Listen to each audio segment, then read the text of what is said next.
ప్రాణాంతక క్యాన్సర్ వ్యాధి బారిన పడకుండా ప్రతి ఒక్కరికి అవగాహన కల్పించాలనే సదుద్దేశంతో ఈరోజు నెల్లూరు క్యాన్సర్ హాస్పిటల్కి అయితే వచ్చాము. సర్జికల్ ఆంకాలజీ డాక్టర్ నాగేశ్వరరావు గారు మనతో ఉన్నారు. ఆయనతో మాట్లాడదాం. Good morning sir. ఈరోజు వరల్డ్ క్యాన్సర్ డే జరుపుకుంటున్నాము. ఈ సందర్భంగా ప్రజలకి ఎలాంటి అవేర్నెస్ ఇస్తున్నారు సార్? ఈరోజు Indian red cross society cancer hospital, ఈ హాస్పిటల్ ఈరోజు మనకి 25 సంవత్సరాలుగా నెల్లూరు ప్రజలకి, చుట్టుపక్కల ప్రజలకి క్యాన్సర్ సంబంధించి వైద్య సేవలు అందిస్తున్నారు.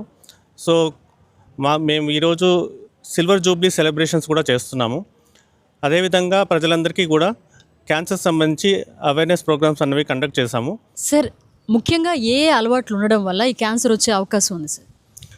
మీకు అందరికీ తెలుసు, క్యాన్సర్ మెయిన్గా వచ్చేది టొబాకో, పొగాకు, దానికి సంబంధించిన ప్రోడక్ట్స్ ఏవైనా కూడా, సిగరెట్ అయితేనేమి, గుట్కాలు అయితేనేమి, తంబాకు అయితేనేమి, ఏదైనా కూడా ఏ విధంగా మనం ఆ పొగాకు పదార్థాలు తీసుకున్నా కూడా మనకి క్యాన్సర్ వచ్చే అవకాశాలు ఉంటుంది. అదేవిధంగా ఆల్కహాల్ తీసుకోవడం వల్ల కూడా మనకి క్యాన్సర్ వచ్చే అవకాశం ఉంటుంది. తర్వాత మనం ఈ మధ్య ఎక్కువ జంక్ ఫుడ్స్ అనేవి ఎక్కువగా తీసుకుంటున్నాము, దానివల్ల కూడా మనకి క్యాన్సర్ వస్తుంది. తర్వాత సెడెంటరీ లైఫ్ స్టైల్, వాకింగ్, అవన్నీ కూడా ఫిజికల్ యాక్టివిటీ అన్నది చాలా తగ్గిపోయినది. సో దానివల్ల కూడా మనకి క్యాన్సర్లు వచ్చే అవకాశం ఉంటుంది. కొంత వంశపారంపర్యంగా, జన్యుపరంగా కూడా మనకి క్యాన్సర్ వచ్చే అవకాశాలు ఉంటాయి.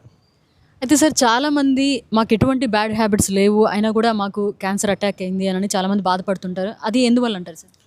మీకు అందరికీ అంటే స్పెసిఫిక్గా అలవాట్లు లేకపోయినా కూడా మనం అందరం కూడా ప్లాస్టిక్ వాడుతున్నాము. అదేవిధంగా మనం అందరూ కూడా ఎన్విరాన్మెంటల్ పొల్యూషన్కి గురి అవుతున్నాము. సో ఈ పొల్యూషన్, ఆహార పదార్థాల్లో వాడే పెస్టిసైడ్స్, అవన్నీ కూడా ఎటువంటి అలవాట్లు లేని వాళ్ళు కూడా మనం అందరం కూడా తీసుకుంటున్నాం. దానివల్ల ఎంతో కొంత మనకి ఆ క్యాన్సర్ కారక కెమికల్స్ అనేవి మన బాడీలో చేరుతున్నాయి. ఎస్పెషల్లీ మైక్రో ప్లాస్టిక్ వల్ల, ఆ ప్లాస్టిక్ మన బాడీలో చేరడం వల్ల ఎటువంటి అలవాట్లు లేని వాళ్ళకు కూడా ఈ మధ్య క్యాన్సర్స్ అనేవి చాలా ఎక్కువగా వస్తున్నాయి.